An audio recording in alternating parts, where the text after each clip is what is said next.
আজকে আমরা মূলত একটি বিষয় নিয়ে আলোচনা করব, সেটা হচ্ছে যারা নতুন বাগান স্টার্ট করতে চান এবং যাদের একেবারে সময় কম, মোটামুটিভাবে 5 মিনিট যাদের সময় রয়েছে তারাই অন্তত এই বাগানটি শুরু করতে পারবেন। আর এই 5 মিনিটের জন্য কিন্তু আপনাদের অবশ্যই ভিডিওটিও 5 মিনিট ধরে অন্তত আপনাদের ভালো করে দেখতে হবে। প্রথম কথা হচ্ছে, আমরা অনেক বাগানেই রয়েছি যারা অন্তত গাছ করতে চায়, কিন্তু গাছকে জল দেওয়া, গাছকে মেনটেন করা, গাছে বিভিন্ন ধরনের রোগ পোকামাকড়ের সমস্যা, তাদের পেস্টিসাইড ব্যবহার করা, এই সমস্ত কোনো কিছু আমি করতে চাই না।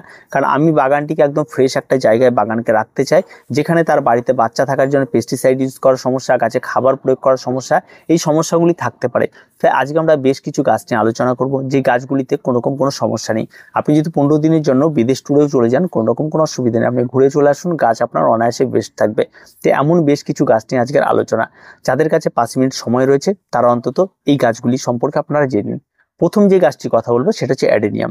অ্যাডেনিয়াম এমন একটি গাছ, বর্তমানে প্রচুর ভ্যারাইটি পাওয়া যায়, প্রচুর কালারিং পাওয়া যায়, এর প্রচুর সুন্দর ফুল হয়ে থাকে। গাছে যদি ফুল না থাকে, গাছ সারা বছর বনসাইয়ের মতো দেখার মতো গাছ হয়ে থাকে। তাছাড়াও কিন্তু বর্তমানে প্রচুর ভ্যারাইটি পাওয়া যায়, যেমন অ্যারাবিয়ান যে সমস্ত আপনার অ্যাডেনিয়ামগুলি হচ্ছে সেগুলি দেখার মতো রয়েছে। আর এই সমস্ত গাছ কিন্তু অবশ্যই আপনারা করতে পারেন। আর এই সমস্ত গাছগুলি একেবারে লো মেনটেন্যান্সের গাছ। আপনার যদি 5 মিনিট সময় থাকে, আপনি 5টা গাছ করুন এবং প্রতি 5 দিন একটা একটা করে গাছ আপনি পটিং করে ফেলুন। আর তেমন কোনো কিছু পরিচর্যা নেই। আপনি যদি মনে করেন যে আমি 7 দিন পরে একদিন ছাদে আসবো, কারণ রবিবারটা আমি ছুটি পাই, আর গাছগুলিতে জল দেবো, তাতেই যথেষ্ট। গাছ হেসে খেলে বেড়ে উঠবে, আর কোনো কিছু লাগবে না। 2 নম্বর যে গাছের কথা বলবো সেটা হচ্ছে ক্যাকটাস এবং স্যাকুলেন্ট। গাছটিকে দেখে অনেক কঠিন মনে হয়, কিন্তু তেমন কোনো কিছু নেই, একদম সহজ সরল পরিচর্যার গাছ। এটাকেও ঠিক তাই, আপনি যদি একবার লাগিয়ে দেন, যদি প্রতিনিয়ত আপনি গাছে পরিচর্যা করেন, তাহলে গাছে মৃত্যু ঘটবে। আর আপনি যদি পরিচর্যা না করেন, একদম অবহেলার মতো ফেলে রাখেন যে গাছগুলি থাক, আমি 7 দিনে একদিন একটু জল দিব আর গাছগুলি বেড়ে উঠবে, তাহলে আপনার জন্য অবশ্যই বেস্ট জায়গা। তবে হ্যাঁ, এই ক্যাকটাস এবং স্যাকুলেন্ট আপনি যেখানেই করবেন সেখানে একটু শেডি জায়গা লাগবে, তাহলে কিন্তু খুব ভালো হয়ে থাকে। 3 নম্বর যে গাছের কথা বলবো সেটা হচ্ছে অর্কিড। হ্যাঁ, আপনার হয়তো ছাদের উপর একটা টিনের শেড দিয়ে দিয়েছেন, তাই রোদ লাগছে না, আপনি ভাবছেন যে আর গাছ করা যাবে না, কোনো কিছুর প্রয়োজন নেই। তবে হ্যাঁ, সেই জায়গাটাতে সবচেয়ে বেস্ট হয়ে যাবে অর্কিড। অর্কিড বর্তমানে প্রচুর ভ্যারাইটি পাওয়া যায়। একদম নর্মাল যে সমস্ত অর্কিডগুলো রয়েছে, যেমন ডেনড্রোবিয়ান রয়েছে, এই সমস্ত অর্কিডগুলো আপনি 100 টাকার মধ্যে অ্যাভেলেবেল পেয়ে যাবেন। এই অর্কিডগুলিতে আপনি স্টার্ট করে দিন, জাস্ট একবার পটিং করে দেবেন, জল দিতে লাগে না, অর্কিড আপনারা খুব ভালো করে জানেন, আর তেমন কোনো পরিচর্যা লাগে না। আর মাঝে মধ্যে একটু হয়তো খাবার হয়তো এনপিকে 20 একটু স্প্রে করে দিতে পারেন।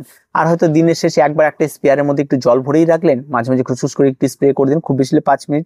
আর এই সমস্ত গাছগুলিতে পটিং মিডিয়া তেমন কোনো কিছু নেই, মাটিও লাগে না, জাস্ট একটু চারকোল লাগে আর একটু ক্লে বল লাগলেই হয়ে যায়। যদি সেটা না থাকে, আপনি কোকোপিস ব্যবহার করে নিন, এমন অনায়াসেই করা যায়। এগুলি খুব সহজ, একবার পটিং করলে অন্তত বছর পর বছর চলে যায়।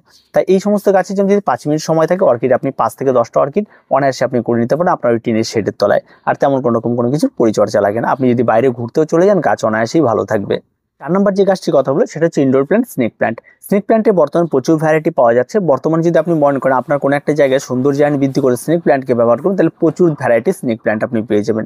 তাই এই সমস্ত স্নেক প্ল্যান্টগুলি মোটামুটিভাবে এগুলি যদি আপনি ব্যবহার করেন, 15-20 দিন, 1 মাস জল না দিলেও কোনো অসুবিধা নেই, অনায়াসে গাছ ভালো থাকবে। গাছে তেমন খাবারের প্রয়োজন হয় না, গাছে তেমন কোনো কিছু প্রয়োজন হয়, কোনো মেনটেন্যান্স নেই, একবার লো মেনটেন্যান্সের গাছ আপনি অনায়াসে করতে পারবেন কিন্তু এই সমস্ত স্নেক প্ল্যান্টগুলি। তাই আপনি যদি ইনডোর গাছ পছন্দ করেন, আর এই সমস্ত স্নেক প্ল্যান্ট যেন কড়া রোদ লাগবে তেমন কিছু না, আপনি ঘরের মধ্যেও রেখে দিতে পারবেন, ঘরের মধ্যেও রাখতে পারবেন। শুধু খেয়াল রাখতে হবে যে সারা দিনের বেলা দরজা জানলা খোলা রাখতে হবে, যে ঘরে আলো পৌঁছায়, এমন একটি জায়গা আপনি অনায়াসে কিন্তু স্নেক প্ল্যান্ট করে নিতে পারবেন। যে সমস্ত জায়গাগুলিতে রোদ লাগে না সেখানেও হবে, যেখানে রোদ লাগবে সেখানে হবে, অনায়াসে এই সমস্ত গাছগুলি খুব সুন্দরভাবে বের ওঠে। দেখার মতো গাছ, বর্তমানে প্রচুর ভ্যারাইটি পাওয়া যায়, সুন্দর সুন্দর কালারের পাওয়া যায় এবং দেখতে কিন্তু খুব সুন্দর লাগবে। তা আপনার কাছে যদি 5 মিনিট সময় থাকে, আপনি 5 রকমের 5টা অন্তত আপনি স্নেক প্ল্যান্ট করুন, দেখুন আপনি দেখার মতো। তার সঙ্গে সঙ্গে এই সমস্ত গাছগুলিকে বলা হয় অক্সিজেন প্ল্যান্ট, করে এরা রাতের বেলা অক্সিজেন কিন্তু প্রদান করে থাকে। 5 নম্বর যে গাছটির কথা বলবো সেটা হচ্ছে হ্যাঙ্গিং প্ল্যান্ট। আপনি দেখবেন এই হ্যাঙ্গিং প্ল্যান্টগুলি সারা বছর আপনার ছাদ বাগানে অনায়াসে থেকে যায়। এই হ্যাঙ্গিং প্ল্যান্টে বেশি পরিমাণ জলও লাগে না, বেশি কিছু লাগে না। আর এই সমস্ত হ্যাঙ্গিং প্ল্যান্টগুলি বেশিরভাগ মোটামুটিভাবে স্যাকুলেন্ট ভ্যারাইটির হয়ে থাকে। আর তাই এই সমস্ত গাছগুলি জল ছাড়াও কিন্তু দীর্ঘ সময় ভালো থাকে। তাই আপনার যদি ছাদ বাগানে কোনো একটা জায়গায় থাকে যেখানটা আপনি হ্যাঙ্গিং বা প্রতিদিন আপনি একবার গিয়ে হলেও সেই সমস্ত বেলকুনিতে গিয়ে দাঁড়িয়ে দেন, তাহলে সেই সমস্ত উপরে 2-4টে আপনি হ্যাঙ্গিং লাগিয়ে দিতে পারেন। এই সমস্ত হ্যাঙ্গিং প্ল্যান্টের কোনো পরিচর্যা লাগে না, শুধুমাত্র একটু আপনি সময় শেষে জল দিলেন, একটু স্প্রে করে দিলেন, তাতেই যথেষ্ট। আবার যদি জল দিতে যদি কখনো ভুলেও যান, বেশ সময় যদি আপনি জল নাও দেন, তার পরবর্তী আবার জল দিলে আবার গাছগুলি সুন্দরভাবে বেড়ে ওঠে। তা আপনি কিন্তু হ্যাঙ্গিং এর জন্য বেশ কিছু স্যাকুলেন্টের ভ্যারাইটি হ্যাঙ্গিং পাওয়া যায়, সেগুলিকে নামতে বেছে নিতে পারেন, যেগুলি অনায়াসে আপনার ছাদ বাগানে হয়ে থাকবে। আর এই যে 5টি গাছের কথা বলে, এই 5টি গাছই একমাত্র রয়েছে ছাদ বাগানীদের জন্য, যাদের কোনো মেনটেন্যান্স লাগে না, কিন্তু গাছগুলি কিন্তু প্রত্যেকটা কিন্তু দেখার মতো গাছ হয়ে থাকে। আর এই সমস্ত গাছগুলি নিয়ে বর্তমানে কিন্তু প্রচুর কিন্তু আপডেট বাগানিরা রয়েছে যারা এই সমস্ত গাছগুলি নিয়ে পরিচর্যা করা শুরু করছে এবং সুন্দর সুন্দর বাগান তৈরি করা শুরু করছে। তার কিছু বলার নেই, যারা এখনও 5 মিনিট সময় রয়েছে তার এই 5 মিনিটে এই 5 রকম গাছ নিয়ে বাগান শুরু করুন, দেখবেন কোনো রকম কোনো পরিচর্যা লাগবে না। আজ এ পর্যন্ত, দেখা হচ্ছে পরবর্তী ভিডিওতে। প্রত্যেকে ভালো থাকবেন, প্রত্যেকে সুস্থ থাকবেন, আর চ্যানেলটিকে অবশ্যই সাবস্ক্রাইব করে রাখবেন।